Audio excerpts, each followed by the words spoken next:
He asked a police officer to return him to the apartment. The officer said yes. The boy he was asking about was bleeding. He was disoriented. He was 14 years old. And the officers walked away. That boy was dead within the hour. This is not a story about a monster. This is a story about a man. A man who worked at a chocolate factory, who made small talk with his neighbors, who was arrested, released, monitored, and ignored. For 13 years. This is the story of Jeffrey Dahmer. Jeffrey Lionel Dahmer was born on May 21, 1960, in Milwaukee, Wisconsin. His early years looked, on the surface, like most American childhoods. A father who worked as an analytical chemist, a mother, a house in Bath Township, Ohio, a lawn, a garage, a neighborhood. But underneath that surface, something was already fracturing. His mother suffered from severe mental illness, hospitalized repeatedly. His father was absorbed in his graduate studies, emotionally absent. Jeffrey was often left alone for days at a time. He was a quiet child, curious about animals. But the curiosity took a particular shape. He collected roadkill. He dissected small creatures found near the house. He preserved their bones in jars. His father, when he discovered it, assumed it was a normal scientific interest. By high school, Dahmer was an alcoholic. He kept liquor hidden in his school locker. He drank before class, during class, after class. Teachers noted he was disruptive, withdrawn, disconnected. Nobody sent him to a counselor. Nobody called his parents. Nobody followed up. His parents divorced when he was 18. Both left the family home. Neither told Jeffrey. He came home one day to find the house empty. He was alone, and he had already begun to plan. It was June 1978, 3 weeks after his parents left. Jeffrey Dahmer was 18 years old and completely alone in the house. He picked up a hitchhiker on a rural Ohio road. His name was Stephen Mark Hicks, 18 years old, a hitchhiker heading to a concert, a normal summer afternoon. Dahmer invited him back to the house for a drink. Stephen said yes. They spent hours talking, drinking, listening to music. When Stephen said he wanted to leave, Dahmer hit him. Stephen Hicks was the first. What followed was methodical. Dahmer disposed of the body in the woods behind the house, then retrieved the remains, dissolved them in acid, crushed the bones, scattered everything. He then joined the army, served in Germany, was discharged for alcoholism in 1981. No one connected him to Stephen Hicks. No one would for 13 more years. After 1987, the pattern became consistent. Dahmer targeted gay bars and bathhouses in Milwaukee. He offered money, company, a drink. He was described by many who met him as charming, normal, unremarkable. He would take his victims to his apartment, apartment 213 at the Oxford Apartments, North 25th Street, Milwaukee. He drugged their drinks. He used sleeping pills and sedatives, prescribed, obtained, accumulated. What is documented is that he kept Polaroid photographs. He kept physical remains. He maintained meticulous records of what he had done. Psychologists who later studied the case described it as a compulsion around control, around possession, around the terror of abandonment, taken to its most extreme destructive form. He did not want his victims to leave. That is the documented psychological center of this case. And between 1987 and 1991, the frequency of killings accelerated. Once a year became once a month. Once a month became multiple times a month. The pattern was consistent. The escalation was documented, and no one stopped it. In 1988, Dahmer was arrested, not for murder, for sexual assault of a minor, a 13-year-old boy. He received probation. He received a work release sentence. He was required to register as a sex offender. His father wrote a letter to the judge describing his son as troubled but salvageable. He was released. He killed again within a year. In May of 1991, the most documented failure of all, a 14-year-old boy was found wandering the street, bleeding, disoriented, unable to stand properly. Neighbors called the police. Dahmer arrived on the scene. He told officers the boy was his 19-year-old companion, that they had simply had too much to drink. The officers walked the boy back to apartment 213. They noted a smell. They did not investigate the smell. They left. The neighbor who had called, a woman named Glinda Cleveland, called back. She was told the matter was resolved. The boy's name was unnoticed. He was 14 years old. He was one of Dahmer's victims. He was not Dahmer's last. Every single time someone saw something, every single time nothing was done. 4 more victims died between May and July 1991. 17 men and boys. Their ages ranged from 14 to 33. Most were black or brown. Most were gay.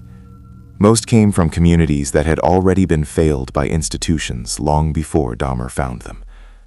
Their names were Stephen Hicks, Stephen Tuomi, James Dockstader, Richard Guerrero, Anthony Sears, Ricky Beeks, Eddie Smith, Ernest Miller, David Thomas, Curtis Straughter, Errol Lindsay, Tony Hughes, Konarak Synthesymphone, Matt Turner, Jeremiah Weinberger, Oliver Lacey, Joseph Bredehoft.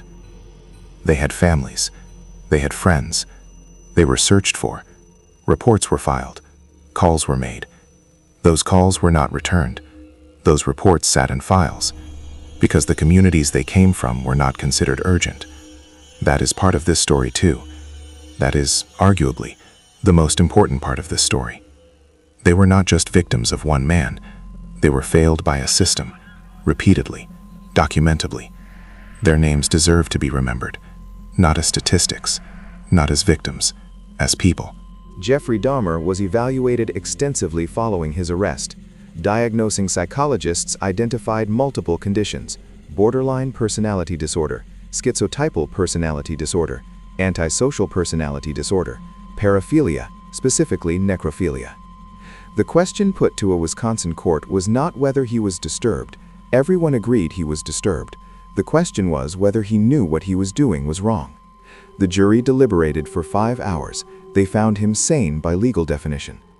Expert testimony from both prosecution and defense agreed on one thing: he was not driven by rage. He was not impulsive. He was deliberate. He was organized. He planned, executed, and concealed consistently over 13 years. The psychological consensus points to extreme abandonment trauma, a profound inability to form normal emotional bonds, and the gradual replacement of human connection with complete control. None of that makes what he did inevitable. None of that removes responsibility. He chose. 17 times. He chose. July 22nd, 1991. Milwaukee. A man named Tracy Edwards was running down North 25th Street with a handcuff attached to his wrist. He flagged down 2 police officers. Officers Robert Routh and Rolf Mueller followed him back to apartment 213. Inside, they found the Polaroid photographs. They found human remains. They found evidence of 17 murders. Jeffrey Dahmer was arrested without resistance.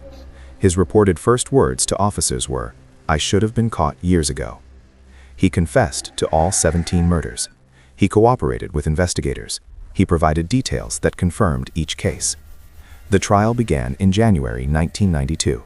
His defense argued not guilty by reason of insanity. The jury rejected the plea on 15 of 15 counts tried. He was sentenced to 15 consecutive life terms, no possibility of parole. Wisconsin had abolished the death penalty. He was sent to Columbia Correctional Institution. On November 28, 1994, Jeffrey Dahmer was beaten to death by a fellow inmate while on a work detail in the prison gymnasium. He was 34 years old.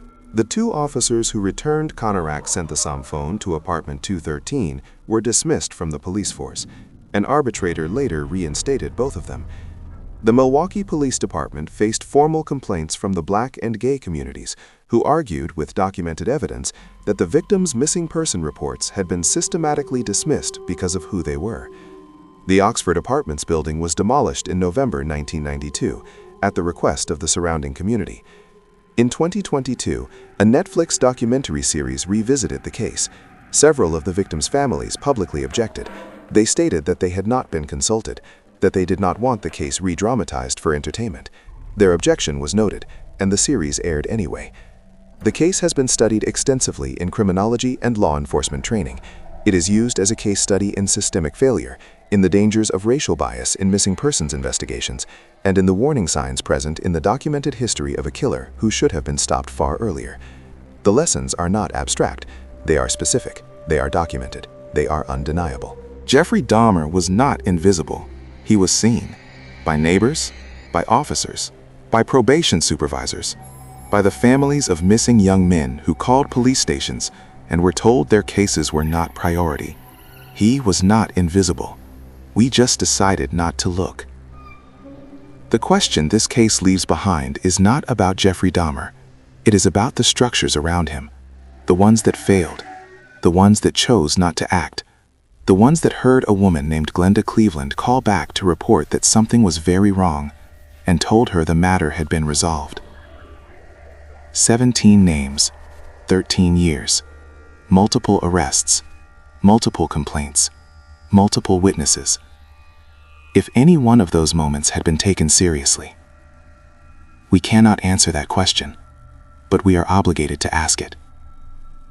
Their names were Stephen, James, Richard, Anthony, Ricky, Eddie, Ernest, David, Curtis, Errol, Tony, Konarak, Matt, Jeremiah, Oliver, and Joseph. Remember them.